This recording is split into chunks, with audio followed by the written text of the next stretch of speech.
Greetings from eMedi News and Heartcare Foundation of India. Welcome to our show, Chat with Dr. KK. Today we have with us Dr. Dev Pehlajani, who is past president of Cardiological Society of India and also past president of Indian Association of Physicians. He's an interventional cardiologist par excellence at Mumbai-based Breach Candy Hospital. Welcome to our show. Thank you very much, KK. In India, we have approximately 10 to 15% people who suffer from coronary artery disease. We go to the Kerala, it may be 14%, somewhere it may be 10%. Huge population who is having coronary artery disease. A large number of them, say around 7 to 8% of them, may end up into a ischemic pain like angina, heart pain, or heart attack if they occur. So chest pain in them is a very, very, very important subject. So we are going to focus our discussion on how to differentiate a heart attack from angina, how to diagnose a heart attack, and when to say it is a medical emergency or not. So if a person comes to you or in an emergency room with a chest pain, what should be the role of a family physician? How we should be able to differentiate that he is not missing a heart attack? KK, is very, very important for somebody to identify a chest pain which is possibly due to the heart attack, or what in medical terminology we call it as a myocardial infarction. And many times, unfortunately, this chest pain, which is due to myocardial infarction or due to the blockage in the coronary arteries, is misdiagnosed or sort of ignored as a gas pain. And I always tell jokingly a small sort of a citation or something which I read in the book on angina pectoris, that the graveyard is full of people who died of gas trouble. So I think my warning to people is that when you get a chest pain for the first time, or your patient to the doctors, I would say, if your patient who is an adult patient, especially a male patient who is above the age of 45 or 50, gets first time chest pain in his life, and especially the pain is located in the center of the chest, what one calls as the substernal area, one should not ignore this pain. Particularly if this pain radiates to the shoulders, goes to the arms, goes to the jaw, goes to the back, and it's like a squeezing pain or some pain which is like a pressure on the chest, should be taken up very seriously and would need a further evaluation. Can I take it as that any discomfort, pain, burning, acidity attack, or abdominal fullness appearing for the first time in life after the age of 40, which is not unexplained, which cannot be explained, first rule out heart attack? Absolutely. That means first attack of acidity after the age of 40, rule out heart attack. There's something which is very unusual for the patient that he has never complained. Even as you said, acidity. Say, for example, the patient has been eating well and never had an acidity pain. For the first time, he lands up in doctor's office or goes to the emergency medical services department, and he says, I got an acidity pain, a burning pain in the upper abdomen. Of course, other causes have to be ruled out, but a very important heart attack should also be ruled out. So anything unexplained, anything for the first time, anything which is unusual. Anything which is unusual. Right. Okay. The other thing is that many times the heart attack might have come as an acute pain, but if you take a careful history as a doctor, and if he gives a history for last few days, he says, I've been walking and getting some discomfort in the chest, or after eating meals, I've been getting substernal or the chest pain or pain in the arms or shoulders. Or he says, for last few days I've been sleeping and I don't feel comfortable. I get something in the chest, I have to wake up, sit up. Then once I sit up, I go back, I feel nothing in the morning. Take it seriously. So the warning always comes. Always. Invariably. In how many percentage of cases a person may get directly a heart attack without a warning? Well, I would feel that 50 to 60% patients get a heart attack without warning. And the first time they land up is in emergency medical services, and then you see that they got a heart attack or a myocardial infarction. But in many of them, you do see patients who get this kind of a warning symptom. The only thing you don't want to miss in a patient with chest pain is dissection of aorta, that is the rupture of the artery, the main artery which is supplying blood to the brain. You don't want to miss. And also you don't want to miss is a clot from the leg going into the lungs. Especially KK is a patient, say for example an executive who has gone on who came back from a long journey traveling in the plane, and then he says that I'm getting breathlessness, I'm getting chest pain. Don't forget to ask him whether he had some pain in the legs, because it is quite possible after a long journey they develop what we call as a DVT, deep vein thrombosis in the legs, and that clot goes from the legs into the lungs and causes that pain. And many times you find his EKG or ECG may be normal, but keep an index of suspicion very high. Ask a history whether he had that long journey, whether he's getting pain in the calf muscles from where the clot might have gone. So don't forget to rule out a pulmonary embolism also in such a patient. Does the symptoms of heart attack differ in men and women?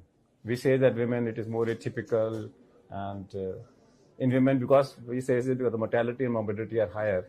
What are the symptoms in a women? Like many times in the woman, the pain may not be classical, very classical in the substernal area. Sometimes it may be on the left parasternal area. Sometimes the pain may be more like a pricking pain, and the pain may be a little bit more diffuse pain in these females. And many times women may not give you a history that they got the pain on walking, because many of the women are little sedentary. They are not more active like men who keep on going to the gym, or they walk and they climb up and down staircases that the pain can get unmasked. In many of them, the pain can remain sort of dormant for some time, and so therefore the pain may not be very, very evidently like a cardiac pain in these patients. Sometimes they get fatigued, they feel that they don't feel too good, and these are very atypical symptoms. Atypical symptoms. What about people who are 80 plus? Who are 80 plus? 80 plus. In them also you see that sometimes the pain may not be like a typical substernal pain, because again these are the people who are sedentary. 80 plus people are more at the home, and they get more breathlessness rather than a severe chest pain.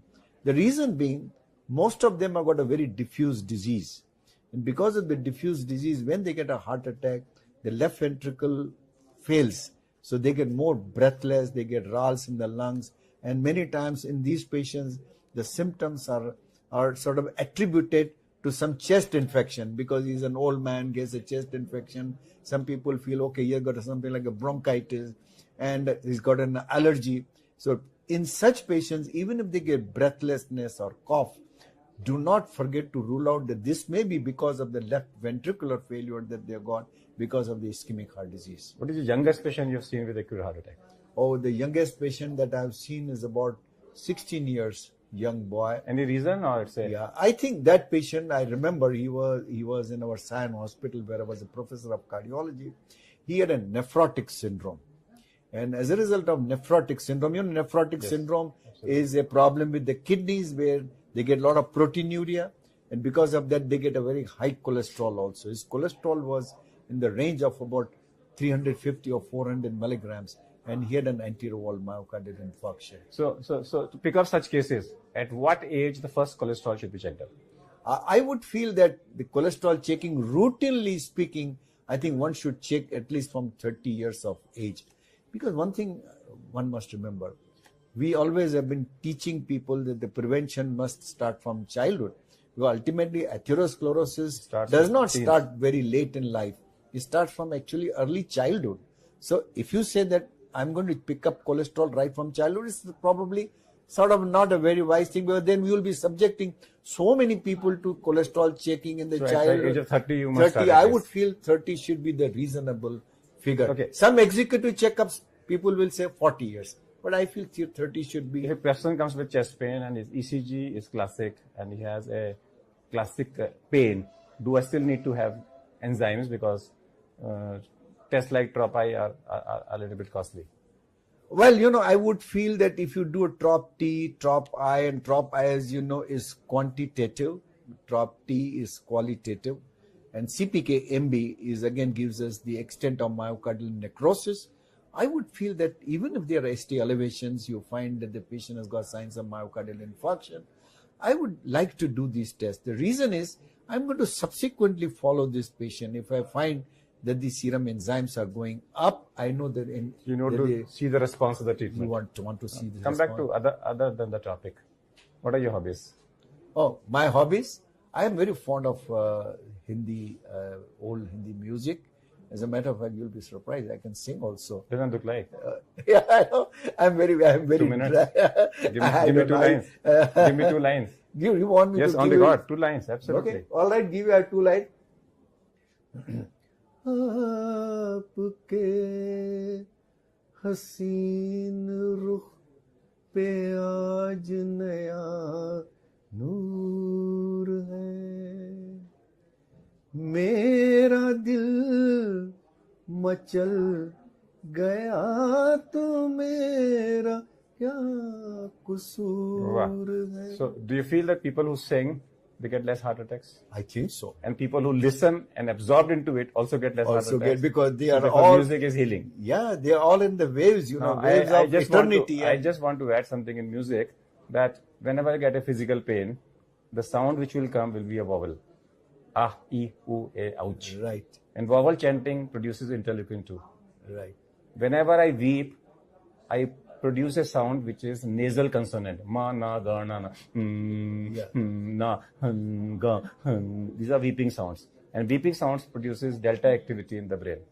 So Om chanting, chanting, Im chanting, chanting, Hum chanting, Amin, Amin, they all produces interleukin 2 and tranquilizers. Therefore, they are healing sounds. And also, if I reduce my respiratory rate during singing, I go to parasympathetic mode. And if I increase my respiratory rate, I go to sympathetic mode. So, Ati Kya Khandala is a sympathetic stimulant. E Malik Tere Bande Hum produces parasympathetic. So, music is a cardiology prescription. Right. It is very relaxing. I can tell you. You feel that if you would not have been a cardiologist, you would have been a singer? I don't know what you listened just now. So if you I'm feel saying. my That's what I'm sound, saying. my voice was good, maybe I would have been a singer. I don't know. But that depends upon the listeners if they felt that it was good. If the Prime Minister of India calls you Yeah. and asks you to become a health minister for a day, Yeah. what will you do as a policy change, major policy change? I think that's a very good question. I think I will do at least 2 things. Number one, I will see that the sanitation and the water supply to the villages and the cleanliness. So that is sanitation. So That one, is- you will work on sanitation. Sanitation and water supply. I think cleanliness And water will be- supply. and, Safe water that will supply. reduce the infections. It will reduce the. So sanitation and safe water Yeah. supply. The second thing I would feel that today, I'm a cardiologist, so maybe my whole thing is biased, but I see the figures of the coronary artery disease deaths in the country, and I'm sure you are also aware. You have been writing, you have been putting it on the net. You're creating a lot of public awareness. Maybe 33% of the deaths in this country in the adult population are due to coronary artery disease. That's the most productive segment of our society. And our Prime Minister is a finance man. So if he wants to increase the finances of this country, He must he take should care of that. see that this segment of the people is taken care of. And that people above the age of 40 is the most productive period of our life. So if he wants to increase the finances, he and our finance minister see that a lot of funds are diverted to this. If I was health minister, I will force him Absolutely. to divert these funds So to, if, to cardiology. When you talk about so many deaths in India, one is prevention, but second is that if it happens, the public must be taught hands-only CPR. Yeah. That within 10 minutes of clinical death, Yes. for the next 10 minutes, they should be able to do 10 into 10, 100 compressions per minute. Right. So do you feel that should become like lot should of be a- awareness must be there to teach them? You can't be more right than this. I can tell you that this is there should be public awareness, and there should be out of hospital resuscitation done by the lay public. I think the people in every lane, every office, there should be some people who should be designated to teach how to do a CPR. So at the end, let me come back to fun. And the fun is that I listened to once Shatrughan Sinha, and he says he's the most misspelled person in the earth. Whenever he goes to people spell him differently, talk about him differently. And I also heard you many times that people, when they talk to you, that you have started talking yourself as Dr. Dev. You don't want your surname to be spelled because most of the people spell differently. Just for the fun, how do different people try to spell you out? Well, I will tell you, KK. Right from beginning, my name is last name is Pahlajani, Pahlajani, right? It's very simple, and that the Pahlaj has come from Prahalad. And in Sindhis, we don't have a Jor Shabd, like Shakti. We don't have Jor Shabd. Okay? So Prahalad is a Jor Shabd. Raha is a Jor Shabd. So we say Pahlaj. Prahalad is pronounced as Pahlaj. My grandfather's name was Pahlaj Rai. From there, our surname has come as Pahlajani. But somehow the people who hear my surname, they either misspell or mispronounce. I'll give you some example. Somebody call me Pahlajani. Simple. Very simple. I could tolerate that. Somebody used to call me Pailajani. Somebody call me Paglajani.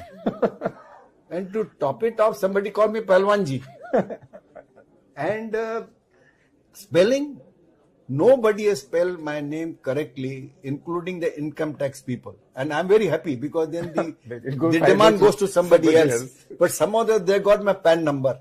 So that's why the demand again rebounces back to me. Somebody spells my name Pahi. Somebody says Paha. Then somebody says Pahlajan. So I is missing from the end. So you can imagine hundreds but only thing is that somebody in America, when I talked to my boss, I told him I want to join your department. He said, please tell me the spelling of your name. So I gave him the spelling of my name. Believe you me, in 2 years of fellowship that I spent with him, I never heard him mispronouncing my name or misspelling my name. So the message is very clear. Though it was a part of fun, but it's an etiquette that when you are talking to anybody, and that etiquette very clearly is never spell a person's name wrong and never spell or pronounce a person's name wrong, but it hurts because a person's identity is lost if you spelling wrong or if you write his name with a different spelling. So that's all for today. Let's thank our guest. Thank you very much.